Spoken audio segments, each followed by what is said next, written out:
Hello, my name is Dean Hanson. I was born here in Stoughton and spent most of my life here.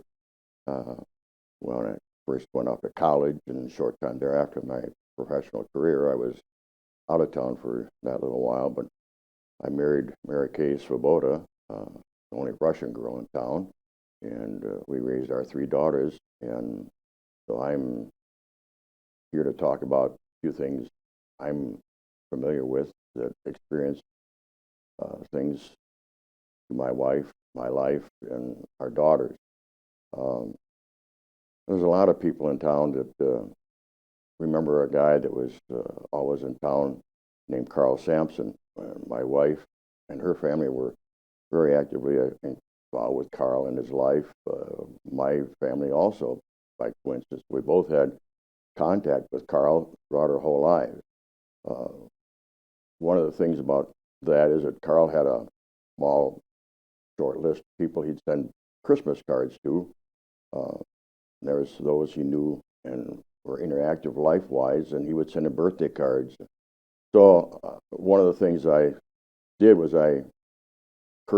recently I'm working on doing my own Christmas cards this year, and in the box we have some older cards. So I thought I would represent Carl with you always knew when Carl's card came in the mail. Some of these envelopes I'm holding go back to the 2005, 2008, but these stamps go back to like the 1940s or 50s early. And Carl just never lost track of and always had stamps until he ran out of these sometime. And I just thought it was interesting to mention that you always knew when Carl sent you a card, and that was just one of those many little quirks. Um, One of the things about Carl that I've mentioned, you're talking to somebody and they've been in Stoughton for a long time, not necessarily born in Stoughton, and Carl's name comes up. He says, "Oh yeah, I know Carl." And like I say, my wife and I were interacting with Carl with all our lives. So I would always like to have fun with somebody and say, "So what kind of cigarettes did Carl smoke?"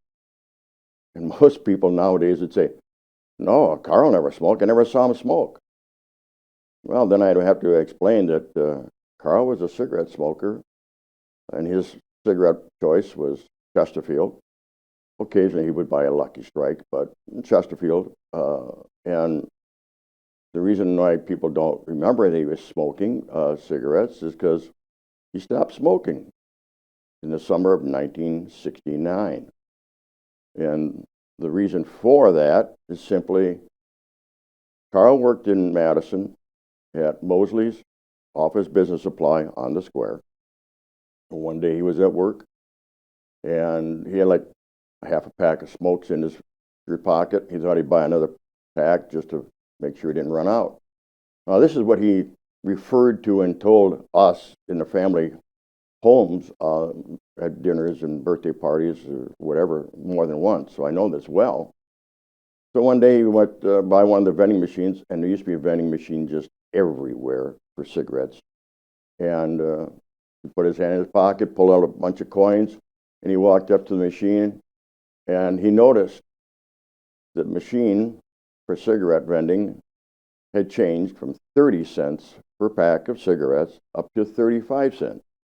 And Carl made up his mind. He'll be never paying another nickel, 35 cents for a pack of cigarettes. Put his money back in his pocket, walked away, got home, had a pack of cigarettes, half gone or more in his shirt pocket, put them on the kitchen table at home, never smoked again. So that's just an example of some of the things that I know about Carl. Um, then there's the thing about Carl having his first heart attack. Now, people who know Carl or know about Carl knew he lived on Hillside Street, referred to as Coffee Street, just above the railroad tracks on East Main. In the middle of the night, he was feeling unwell, so he went and got dressed again, and everybody knows Carl didn't drive. But also, everybody knows the hospital is on the top of Ridge Street Hill, the largest to this day still, biggest hill in all of Stoughton. So he walked over to Ridge Street, from his home and up the hill to the hospital. And they checked him out and tested him. And the doctor on call at the emergency room had a piece of advice for Carl. And this is where Carl would chuckle when he told this story. That doctor said, "Well, Mr. Sampson, you're having a heart attack. It's not too severe right now. So I have the recommendation, you need to get out and do some exercise. You need to get out and do some more walking." And Carl would always chuckle when he told that story because obviously the doctor didn't know him. It was, as time went on, his medical monitoring, the doctors, because Carl didn't have a telephone. If his parents had one in the past, after they passed away, he lived alone in his old family home, the phone was disconnected, turned off, and taken out. So the doctor actually prescribed a requirement for Carl, who lived alone, did not want to have him face that kind of tragic situation and get worse, required by the doctor to have Carl install the phone. Now, Carl was very conscious of money because he didn't have a lot, and it was hard to come by at his income from the jobs that he had. But he put the phone in. The one thing is, he was very private, and he didn't want to have everybody in town know his phone number and anybody and everybody call him any unknown reason. So he made the requirement with the phone company to keep his phone number unlisted so he wouldn't get bothered by unnecessary phone calls. He had a list of a small number of close friends that he gave his phone number to. The priest, my mother-in-law, who was our church organist for many years, 40-some years, was a very close friend. My wife, for us to have, my wife's older sister, who lives in Janesville, but those three people in my family were on the very, very short list of about 6 or 8 people Carl said he gave his phone number to, besides his doctor. And that restricted those that could call him. That was just another little thing about Carl. But there's many things that I know about Carl. One of the things that I feel is missed in Stoughton history is nobody really knows that much about a fellow by the name of Dale Spurley. Dale Spurley was also a native son and interesting person. And so what I like to do is kind of give information about Dale. He is an unsung hero of sorts. As one example, everybody knows what the VFW currently is. And the reason why the VFW is where it is, Dale Spurley owned all that land in the far east end of town, and he donated the land for free so they could have a starting point to build a new building that is now, and has been for several years, the VFW location.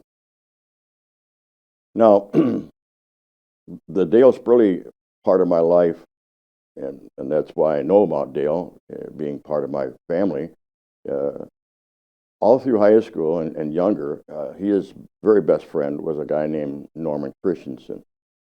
My mother-in-law is from Stoughton, and her maiden name is Christensen, so Norman was her one brother. And Dale and Norman were best of buddies, and all through high school they would go to dances with girlfriends and double date, and just many stories that I've known of Dale and Norman. Now, after they got out of high school, World War II was happening, and Norman got drafted. And after Norman was drafted, and Dale was all out of sorts, he stopped by the Christensen house and talked to my mother-in-law, which is Rachel, her sister Lorraine, and their parents, and many times talked about his loneliness. So after several months of Norman being gone from being drafted, Dale showed up one day and he was all happy. And he said, "I'll tell you what, I miss Norman so bad, I enlisted. And I'm going to go find him." They had learned that Norman was in a unit, and I can't recall the name and all that military title, but they knew he was in Europe. And Dale said his goal was to find Norman in Europe. So he went off. several months, less than a year, 6, 8, 9 months, my mother-in-law talked about, they got a letter from Dale. He'd found Norman, and they buddied up, and they spent the rest of the war together. And then they came back to Stoughton together. Now, everybody who knows anything on the far east side of Stoughton, the last little business was Dale Burley's gas station. What people do not remember, that gas station was started as a business partnership. Dale and Norman were partners. As it turns out, my wife's family, or my family through my wife, has old pictures and actually movie films.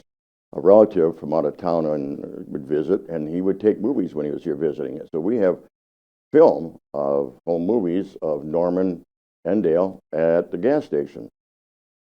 Being best buddies and business partners doesn't always work out. And unfortunately, that was the case. In time, Norman and Dale split up. And actually, Norman got married, and he ended up moving to West Dallas, Milwaukee area. It was a very successful car dealer. But Dale stayed on and run that gas station. Well, the thing about Dale is that people only think of him with that one gas station. Well, that's not quite the whole story. People don't remember or even know that Dale actually had 3 different gas stations. The one he has that nobody or everybody knows is on East Main at the end of town. The one that people forget about that was his second gas station in town, there is a gas station lot that's now being rebuilt with, I believe it's 2 small apartment buildings. It's kitty corner from what we would call the old Methodist church. I think it's called the Christ the King now on Main and Prairie Street. But in the 40s and 50s and into the 60s, there was the original old gas station building there before it was tore down, and newer, different gas stations, Speedway and then Marathon, were on that corner. But that corner was Dale's second gas station location in Stoughton. He also had a third gas station, but that was in Edgerton.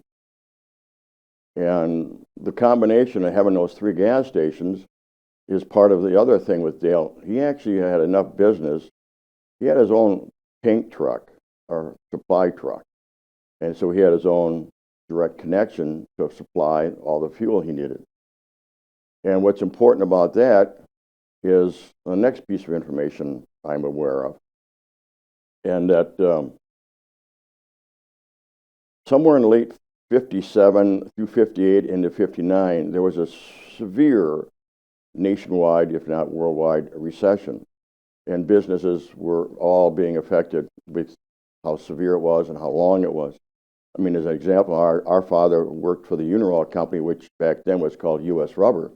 He'd been there with the company for several years, already in the 50s. And our father and a bunch of other guys like Donald Duck Jurtson, Junior Vidal, and Earl Lindrud Jr., those guys had been there together after serving in World War II. They were all out of work.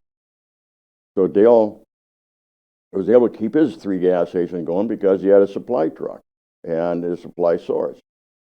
All the other gas stations in Stoughton were running out of fuel and a supply. They got together as a group, and they come to the conclusion there's only one way that they're anyone going to survive, and that's to find a source. So they got together and chose a spokesman of sorts, and that spokesman, I'm not absolutely positive, but it's my understanding it might have been Oscar Fortin who was involved with the fuel and gas stations in town. But anyways, regardless, the group of gas station owners, met with Dale and explained that they're about to go bust and they couldn't get fuel. But they always saw that Dale seemed to keep his places going, and they knew he had his supply truck. So they asked Dale, "Can you help us out?" Dale said, "Sure." But again, this is a different time from what today's world is. So in Stoughton, in the 50s, like every other smaller town and community, between 10 and midnight, that was the end. Nothing happened business, Main Street, everything was Uniral or the U.S. River. People went and changed work shift at 11 o'clock. So there was traffic coming and going for those 11 to 7 in the morning workers. But after that, there was nothing going on. So Dale, with the agreement, got his extra supply of fuel, and with his own fuel truck, he went to every gas station in Stoughton and dumped fuel into their tanks when nobody was around and nobody saw him and nobody knew about it. It was a big secret. And every gas station in town stayed in business because Dale Spurley saved them. The problem with that is, once that happened and was done, they denied it.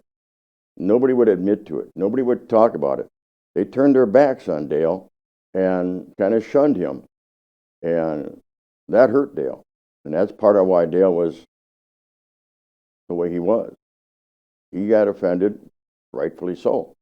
And he had a little disposition towards other businessmen and businesses in Stoughton because they didn't treat him real fair.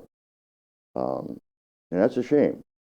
And that, I just want to make some public announcement about it in this format, because Dale was pretty much a hero of the Stoughton business community because he saved them. And I just want to make that piece of information publicly known. Here's another little story about Stoughton business. My wife had an older sister named Rosemary, and Rosemary had a couple of real good friends in high school, one of which, and Mary and Rosemary have talked about this many times, one of Rosemary's best buddies was Karen Fussdahl. Now, everybody and anybody that's in Stoughton and grown up in Stoughton is well acquainted with our well-known Fussdahl Bakery. The thing behind the scenes that I'm aware of is that there technically was never going to be a Fussdahl Bakery. But Karen explained the story, and this is how I know it right from that family. Mr. and Mrs. Fussdahl, that's Millie and her husband, went to a bank in town, laid out their business proposal about starting the bakery business. Unfortunately, the bank didn't think their business idea, plan, was good, so they got turned down. Well, they went to the other bank in town, so they explained their business proposal, and the bank, again, turned them down. Now, I'm not exactly sure how it happened, but another local businessman was able to learn of their situation. Whether he got told directly or indirectly, I don't remember that part exactly. But if the other local businessmen hadn't learned about this, to this day there would not be a Fussdahl Bakery in Stoughton. Because what he did was, he talked to the Fussdahls, had them explain their idea and their thought and plan, and he said, I'll finance you. The bank won't support you. I will support you. And that's where they got the money to get started, and the founding of why and how Fussdahl Bakery is still today a thriving business in the Stoughton community. I will tell you the name of that man, Haskell Friedman. Haskell is well known to those like me that grew up in Stoughton. His son, David, was just a little older than me, and his daughter, Sue, was about my age. And Haskell Friedman is why Stoughton has Fussdahl Bakery. That's pretty much an unknown part of Stoughton history. Those are things that I know about from my life and growing up in Stoughton. I could go back to Carl as another thing and talk about, he had his heart attack and he had to have his phone, but he would visit with our family on every occasion, and he was always invited as a part of the family. Um, Thanksgiving, Christmas, every family birthday. For many years, 40 years at least that I know, my mother-in-law would honor him with a birthday party. It would be family, friends, acquaintances like Martin and Rosemary Gass and John and Catherine Beskey, John Diggin and his wife, and adults that knew Carl, and then the children of the family. And my mother-in-law did that for many, many years. And when Carl was still thriving and my mother-in-law's health deteriorated, and after my mother-in-law passed away, my wife took on that family responsibility. So Carl was in my own home with our family as a guest from me and my wife. And a funny coincidence about that is the house that we've lived in and I'm still in has been in my family for just under 100 years. My grandparents owned the house and lived there before my wife and I, my great aunt before that, my great uncle before that, and it's just been a hand-me-down keeping the family home. And Carl was there with my grandparents since before I was born. So Carl has been in my house since before I, was even a part of the family.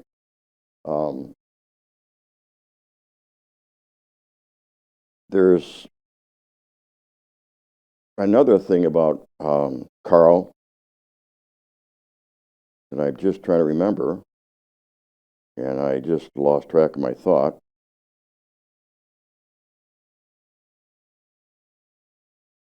Trying to get back on track. My wife's name, as people knew her, was Swoboda. And that's because my father-in-law's was George Swoboda. That's Swoboda. My mother-in-law, as I mentioned, was a Christensen and a hometown girl. My father-in-law was from Madison, and they got acquainted as he came down here as a young man with a bunch of buddies and met girls from Stoughton, and he married one. And he was a carpenter as a side thing because his father had been a carpenter. He learned about woodworking.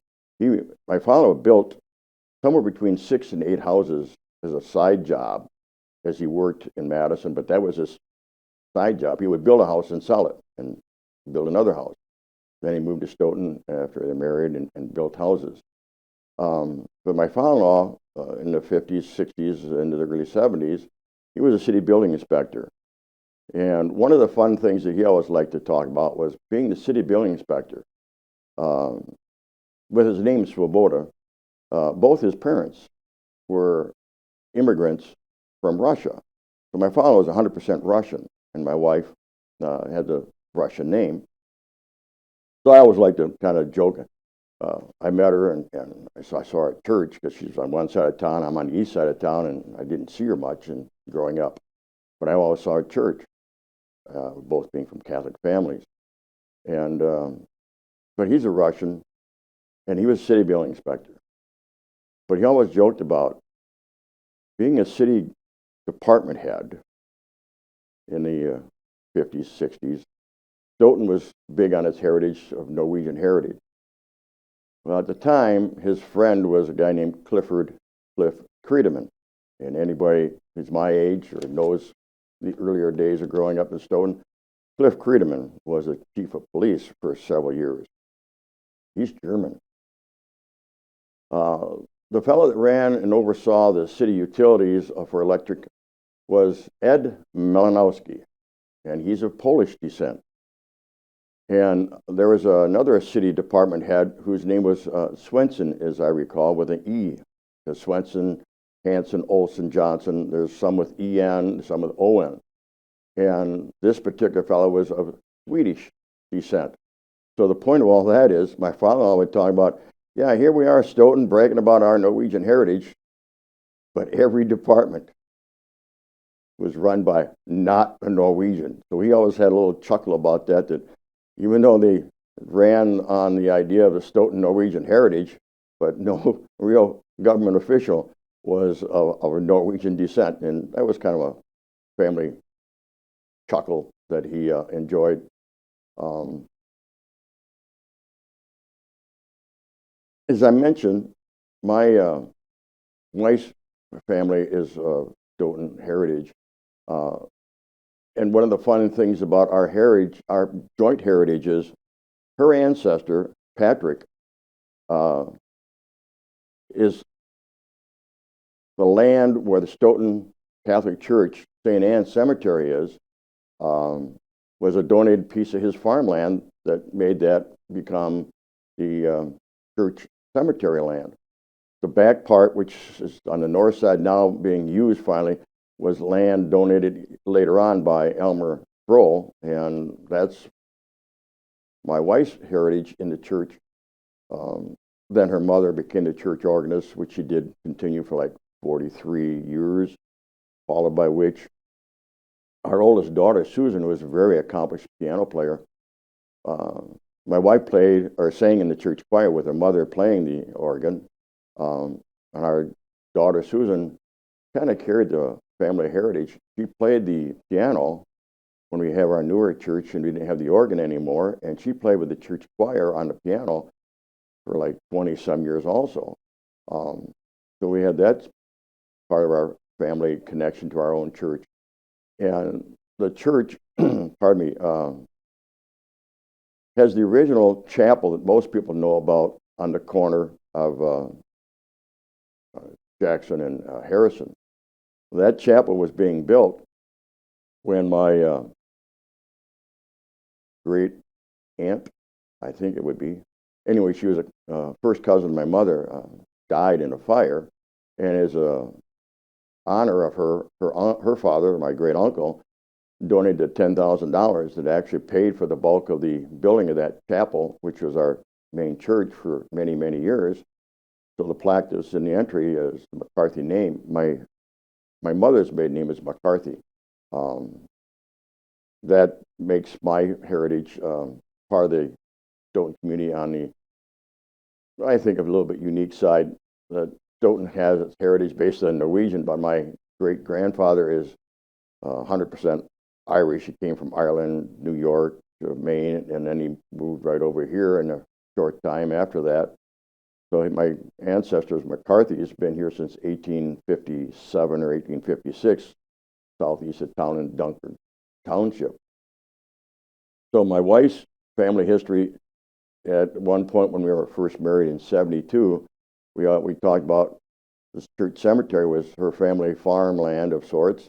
And then the chapel, which is the main church we were married in, was based on a large contribution in my family of the McCarthys. So we had a combination of uniqueness that helped us be part of the Catholic community in Stoughton. The Catholics actually had a tough time, and people don't remember or don't realize, or in some part like to forget about. But in the 50s and even into the 60s, being Catholic in Stoughton wasn't a real popular thing. There was some prejudicial treatment and side looks, as we would refer to it. Now, it was a different time growing up in the 50s and into the 60s. And some of us, there's a couple of people that are still around at my age that I've talked to, and they mention the same thing, and we've been able to talk that, we've grown in a lot of ways in our own little community, and we've gotten better for it, and we're glad for it. But we saw it from our childhood and life of growing up in Stoughton. It's kind of a sad thing in one way that, like I said, my wife and I are both hometown kids, and the kids we grew up with, it was a time when we got to be young adults. A lot of them are the first generation that dispersed. There's still a bunch of people that we knew as kids around town, but there's a very larger, I believe, percentage that have actually been that part of the newer world, apart from our own parents' generation, that moved. And a lot of them that we grew up with are no longer and didn't stay living in Stoughton. But those that still are around, and every once we run into each other, we visit and talk about the days when we were kids. We compare notes, and we know that Stoughton has gotten better, like the rest of the world, and we have a bigger and broader community. Because again, one of the things we talk about in my family, at the edge of town are those green long signs with the long word Stoughton, and then the population next to it. And I always remember in the 50s, would have been the 1950 census, I believe, Stoughton, 3,338 is the number I always remember. Because as a kid, I always thought, if only one family of 5 would have moved away, Stoughton would have been 3,333. But the 60 census is the way I remember it. That's when we moved up to like 5,000, like 200, 5,300 population. And now it's like 12 plus. And as I understand it, with the school district population, the rural kids just outside the city that come in from the townships, our school district population is like 14,000. So that's a part of the Stoughton history that, in our family gatherings, we just had Thanksgiving together, we'll have Christmas together. Those are old kind of stories of Stoughton that our family talks about. My sister-in-law's down at Janesville, and she's a little older, and she gets home and she remembers things when she was growing up, a few years older than me and Mary Kay. Unfortunately, Mary Kay suffered a massive cardiac event, and she's been gone for several years, but I'm still here, and our girls come home. So we get to talk about Stoughton and compare notes from basically 4 generations. Rosemary and me can talk about what we know from our parents' generation, then our own generation, and our kids' generations, and a little bit of the things that Rosemary and I remember from our own grandparents. So it's just a fun thing being a hometown kid and watching our town grow and have the experience of living in Stoughton. So as I refer to things in my mind, I just kind of babble on, and that's what I'm saying. I'm rattling and babbling on the things that I recall, and hopefully this will be a part of some history to look back on, and bits and pieces of information of what Stoughton is and was. And I guess that's all I can do for now, and thank you for your time, and hope I haven't bored you to death.